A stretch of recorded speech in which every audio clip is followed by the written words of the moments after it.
Guys, now I am here with another great name, another great celebrity, somebody that everybody should recognize, the legendary Boba Fett, the original Boba Fett from the original Star Wars movies, and this is Jeremy Bulloch.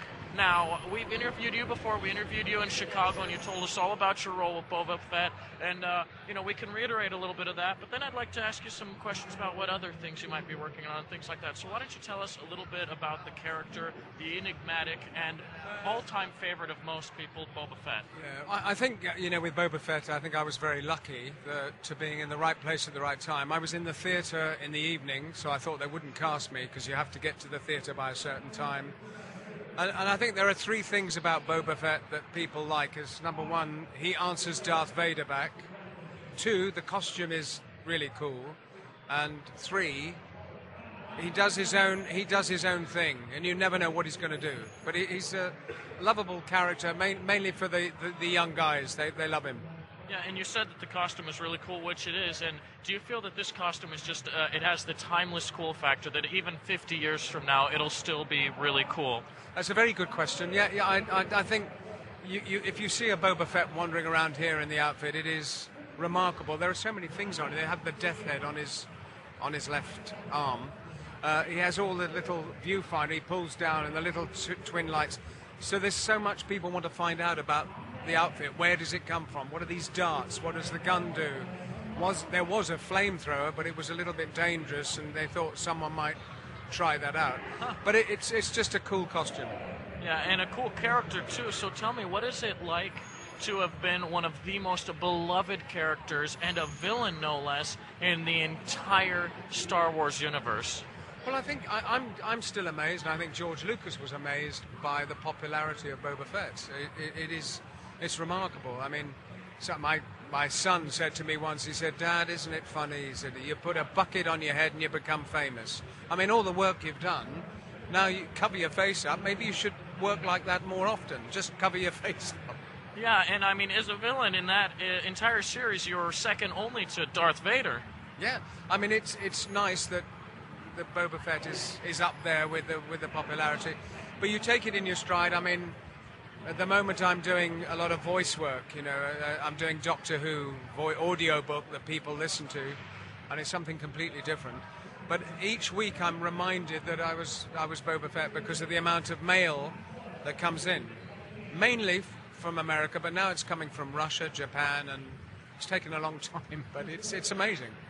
And you come to these events and you see all these characters all these people dressed as various characters from the series. Do you ever just get these wonderful flashbacks and remember things that maybe you've forgotten for years about the series from the movie itself and maybe just on the set? Well, I think you're just walking here, for this interview, you see people dressed up, and there's a Django. Just behind us, there's a Jedi, Dark Jedi. I don't talk about Jedis; they're not interesting at all. Sorry, I nearly got zapped there. No, but it's you see the costumes. They're Django Fett walking around. You suddenly thought, oh yeah, that's my dad. And there was a Boba Fett outfits the other day, not at this event, but the amount of skill that people use to make these costumes is remarkable. I mean, they're almost better than the one I wore during the film. Now, if you had a chance to go back and change anything about your role in the movie, I mean, your character was, largely silent. Did he even have any spoken dialogue? I can't remember. Boba Fett has 4 lines and a scream. And if you could change anything about your role, that was a suggestion, an example. Would you change anything, or would you keep it the same? I would keep it the same. The movement Boba Fett has, this slight, and the way he cuddles his gun.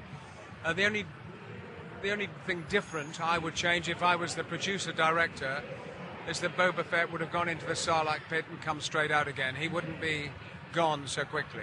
Yeah, and there are the rumors and the theories that, that wasn't exactly how he died. That was a red herring, and he eventually escaped. Well, there are stories that, he does get out. But I think if I was Boba Fett and I went out into the Sarlacc pit, I would have, by now, after all these years, I would have opened several restaurants, pizza parlor, nice and decent winery down there, and all the bounty hunters fall in there. They have to pay the money to get into the restaurant, and maybe he could build a Hooters. I don't know what Hooters means, but maybe he could do that. It's popular in the States. Oh, really? Apparently. Apparently magnificent food, I hear. Maybe it's the food, maybe it's something else that people go for. Now, we are doing this live, so we're getting a lot of fans watching and asking questions. They want to know, what were those 4 lines? Would Captain Solo in the cargo hold? Then what else is it? What if he doesn't survive? He's worth a lot to me. As you wish. And I think that's about it. Now, was that you screaming, or was that the classic Wilhelm scream? No, it wasn't me screaming, no. Okay, then that wasn't your line. It was the character's line. Yeah, it wouldn't be me. I wouldn't. If I was Boba Fett, again, I keep saying if I was, I wouldn't have screamed like that. I'd have just gone straight in, straight out again. Now, so you're here at this event, and you have so many fans coming up and talking to you and asking questions, and you're signing autographs for you. Do you ever have these young Turks that are just, surprised? This is Boba Fett. Oh my God! I've envisioned him in so many different ways because he always had his mask on. Yeah, I think much earlier on, when I was filming, I always thought that Boba Fett, you never see him ever. You should never see him. But now he has a backstory with the new films. It's pretty cool that Boba Fett is thought more of now. I mean, with sort of new people who have never seen him, I think it's cool that he has that backstory. Yeah, and this is such a wonderful character. We could keep talking about it for hours and hours and hours, but I want to give you an opportunity to talk about anything else that you might be working on or have worked on since. Well, funny enough, I've just done Law and Order UK. We've now taken the American version, and I play this. Well, it's okay. We took your office. Yeah, that's true. Yeah, but the Law and Order UK is very popular in England. The one I did is coming out shortly, but I don't like. I must say, I don't like all this funny. When you're talking, it suddenly fizzles up. All flash, no substance. I don't like it. I don't like it, but it's working for the suit. So I've been doing that, a lot of voice stuff, and I also do not a strange job, but I actually teach a lot of CEOs how to speak at a conference and remain calm. Instead of, if someone sees their fellow people, or their young managers see them shaking, giving a talk, it sets off people going, well, he doesn't know what he's talking about. So I do a bit of the training people how to just relax. Do you find a little irony in the fact that a silent character is teaching people how to speak publicly?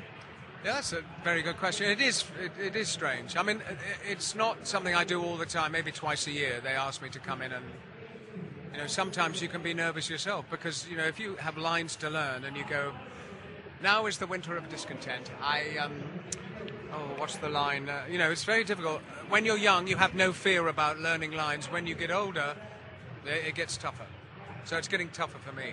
And I believe you have a new book. Would you like to talk about that? Yes, the book I've had, it took me 4 years to write, called Flying Solo, which means I'm flying and solo. Also means, you're on your own in this profession. You're flying solo. No one cares whether you work or not. Maybe your family do, but it's up to you. You've got to get out there and find the work and deliver the goods, really. But it's a fun book.